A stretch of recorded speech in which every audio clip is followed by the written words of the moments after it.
नमस्कार, मैं आस्था और आप देख रहे हैं बातें यूपी की। आइए शुरुआत करते हैं अपने खास कार्यक्रम यूपी दिस वीक की, पर उससे पहले नजरें हेडलाइंस पर। सचिवालय में लागू होगी ऑफिसर डेस्क प्रणाली, फाइलों के निस्तारण में आएगी तेजी। यूपी में लागू होगा एडवोकेट प्रोटेक्शन एक्ट, समिति का हुआ गठन। वाराणसी में बनेगा यूपी का तीसरा अंतर्राष्ट्रीय क्रिकेट स्टेडियम, भगवान शिव की दिखेगी झलक। यूपीपीएससी ने 10 साल बाद निकाली एपीएस की वैकेंसी, 19 सितंबर से शुरू हुआ आवेदन। बनारस बना देश का सबसे ज्यादा जीआई टैग वाला शहर, यहाँ के 23 उत्पादों को मिले जीआई टैग। यूपी में नंदिनी कृषक समृद्धि योजना लॉन्च, योजना का शासनादेश हुआ जारी। गोरखपुर और बस्ती मंडल में खुलेंगे 5000 दूध कलेक्शन सेंटर, सीएम योगी करेंगे उद्घाटन। और अब खबरें विस्तार से। यूपी सचिवालय के कार्यों में तेजी लाने और सालों से अटकी फाइलों का निस्तारण करने के लिए विभागों में सचिवालय डेस्क ऑफिसर सिस्टम लागू करने का निर्णय लिया गया है। इस सिस्टम से न केवल पारदर्शिता बढ़ेगी बल्कि भ्रष्टाचार पर लगाम लगेगी। इस सिस्टम के लिए केंद्र सरकार के 40 मंत्रालयों में भी 623 डेस्क इकाई स्थापित की गई हैं। आपको बता दें कि डेस्क ऑफिसर प्रणाली के तहत हर विभाग में एक डेस्क यूनिट बनाई जाती है। उस यूनिट को अनुसचिव या वरिष्ठ अनुभाग अधिकारी लीड करता है। डेस्क अधिकारी कहे जाने वाले ये ऑफिसर अपनी डेस्क से जुड़े सभी कामों जैसे पत्राचार, फाइलों का निस्तारण और रिसर्च को निपटाने के लिए जिम्मेदार होंगे। लेते हैं आज की दूसरी खबर। हापुड़ में लाठीचार्ज के मद्देनजर यूपी गवर्नमेंट ने अधिवक्ताओं के हितों को ध्यान में रखते हुए एडवोकेट प्रोटेक्शन एक्ट को लागू करने का निर्णय लिया है, जिसके लिए 3 सदस्यीय उच्च स्तरीय समिति का गठन किया गया है।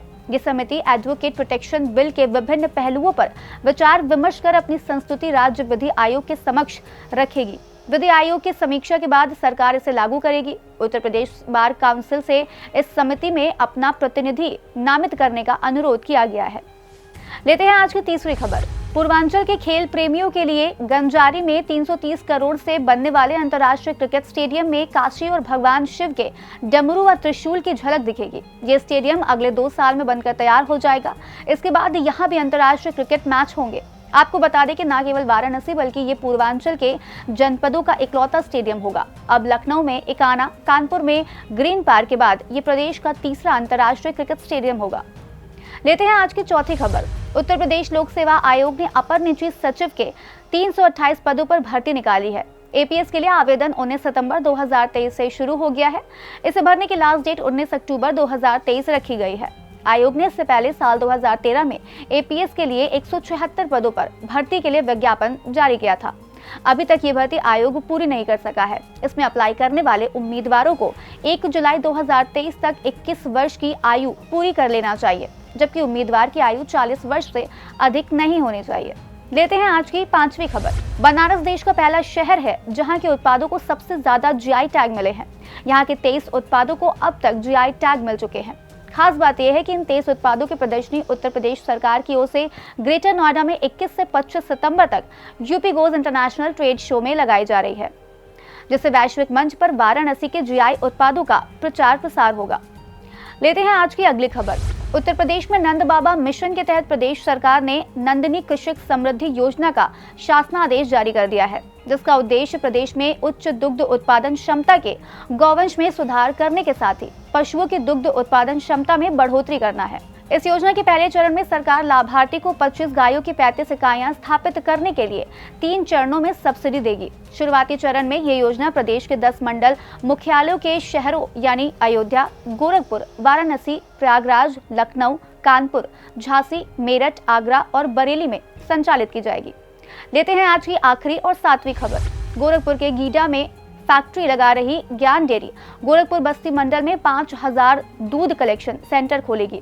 डेयरी को संचालित करने के लिए हर दिन 5 लाख लीटर दूध की आवश्यकता होगी, जिसके लिए करीब 1 लाख किसानों से इसके लिए अनुबंध किया जाएगा। पशुपालकों से गुणवत्ता के आधार पर दूध की खरीद होगी और 5 दिनों में उनके खाते में भुगतान किया जाएगा। मुख्यमंत्री योगी आदित्यनाथ नवरात्रि में ज्ञान डेयरी का उद्घाटन करेंगे। चलते चलते एक नजर डाल लेते हैं देश दुनिया की कुछ अन्य अहम खबरों पर। एमपी के मुख्यमंत्री शिवराज सिंह चौहान ने ओमकारेश्वर में शंकराचार्य के 108 फीट ऊंची बहुधातु से बनी स्टैचू ऑफ वननेस का अनावरण और अद्वैत लोक का शिलान्यास किया।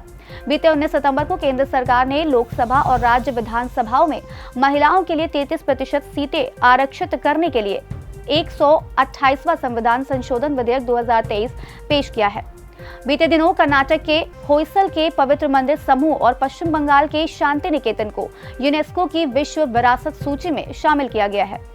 भारत ने हाल ही में सऊदी अरब के साथ अपना पहला निवेश फोरम 2023 आयोजित किया। बीते दिनों जारी हुए आर्थिक स्वतंत्रता सूचकांक में भारत 165 देशों में 27वें स्थान पर रहा है। तो बस आज कार्यक्रम में इतना ही। कार्यक्रम में दी गई जानकारी आपको कैसी लगी कमेंट सेक्शन में जरूर बताइएगा। ऐसे ही और खबरों के लिए देखते रहें और करते रहें बातें यूपी की।